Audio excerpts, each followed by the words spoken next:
Okay, so I'm noticing a niche here with this unmonetized advice business. So I'm going to continue on with this. This is going to go under a proper account for this, but for now, I'm just going to do this over here.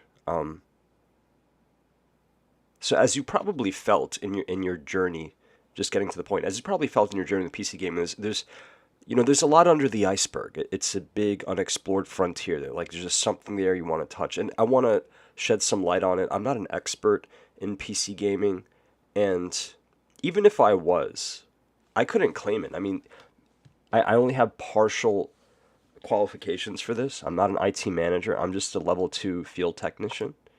I have, you know, my credential here, and so that's just going to let you know the scope of how much I can talk about. And I have a Google cybersecurity certificate here somewhere too, but I can't find it.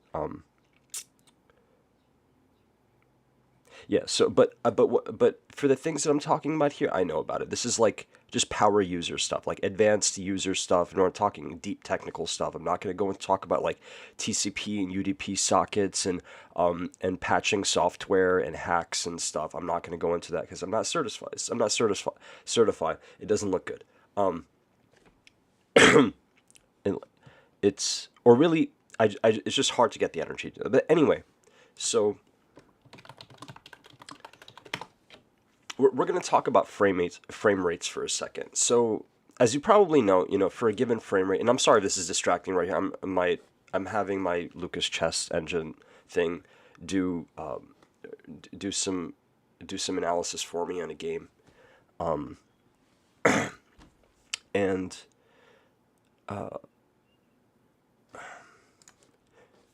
yeah. So it's right, like I was saying. So as you probably know, different frame rates have different latencies. 60 frames a second has about 16 milliseconds and stuff, which doesn't seem blazing anymore because, well, when you go shopping for a monitor, here, see,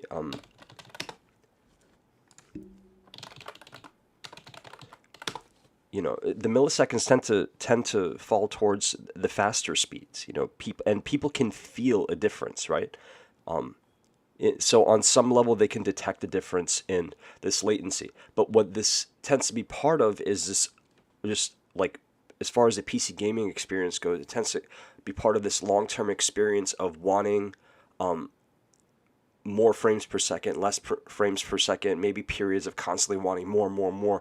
120 isn't enough, 144 isn't enough, then 165 isn't enough, and oh my god, I need a monitor because now I want 240 and stuff. It becomes, you're basically burning money and stuff, money that can be spent doing other things, maybe buying better games, or buying more games.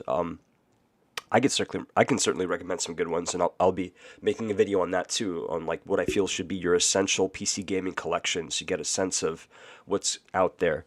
And yeah, like it's so this constantly wanting more frame rates and more visual smoothness. It becomes it's almost like a mental illness because like you can't kick it, and it's like taking over your life and stuff, and it becomes like a worm in your brain that just eats a hole in your brain, eats at you and eats at you, and you're just itching and itching and itching. And look at these response times, up to 3 milliseconds, 6 milliseconds and above. And you can feel a difference between these. So what you do is, to get out of this issue, you just focus on outcomes and stuff. There's some emotional discomfort with having input latency, which I feel is plays into a type of I think what they call the effect fallacy. Like something just happened to you, you feel a certain way, and now it's affecting your behaviors, and your decisions, so on. It's not exactly an effect fallacy, but it's like some kind of variation of it, like a more inaccurate variation. So So, I mean, this should tell you that every person has their respective frame rate that they're comfortable with. I think that should be respected to how quickly a person can react. And I understand that this variation can include some really insanely small reaction times, 8 seconds, 3 milliseconds. because of things like caffeine use, or maybe other stimulants. But I'm telling you straight up right now that long-term use of stimulants on that to that extent is insane. It's gonna damage your nerves, it's gonna damage your brain, cause all kinds of problems. You don't wanna go in that direction. And if you must go in that direction, I'm sorry, I'm not paying. It's all falling on you. I'm not paying for it. I'm sorry. So, meaning that all of the negative consequence falls on you. So you can listen to your conscience and listen to people like me who are saying what needs to be said, or you can ignore it.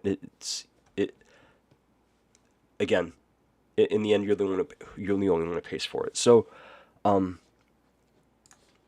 like let's say I'm just a user and I want to do something like this.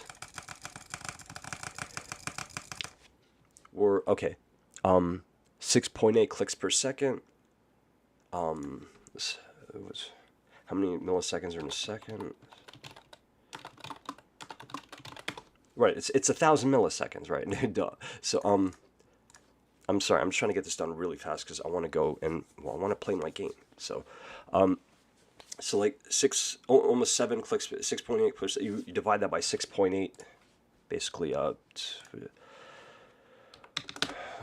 by 6.8.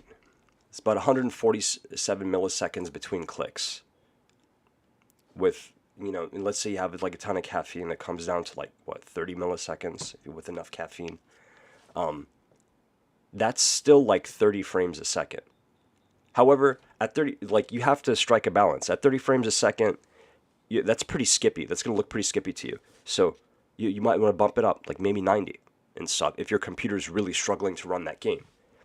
In addition, so you have to take that into consideration and stuff, so you don't feel like you need to buy new hardware or buy faster monitor. I know I only mentioned monitors, but graphics cards, CPUs, RAM that comes into it as well. Most chiefly graphics cards, though. How another way we answer this issue is, instead of shelling 1,800 plus for a graphics card, 2,000 plus, what we do this right here. This is a new thing, and we hardware survey. Yeah, sure, why not? Submit results. Okay, so all right. Has kind of a misleading name, but it's very useful. There's a free version online, but it's really malware, so you don't want the free version. You want this paid version. This right here, lossless scaling. This is what you do here is, it has. You can actually double your frame rate without needing anything. Without needing anything newer than a 1000 series graphics card. 1000 series NVIDIA graphics card. You can, and it only adds a couple of percent more usage to the CPU. And yeah, that's really it. Like, you're spending like only $8, and you're getting much better frame rates. It has some upscaling stuff too. Upscaling looks hideous. I don't recommend it. Doesn't matter if it's DLSS4 or whatever. You're gonna notice some blurring and difference. It needs some time to catch up, basically.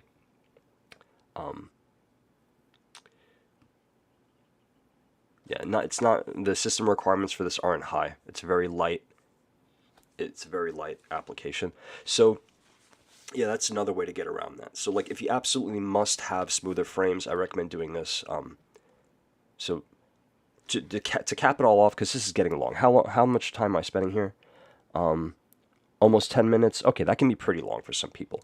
So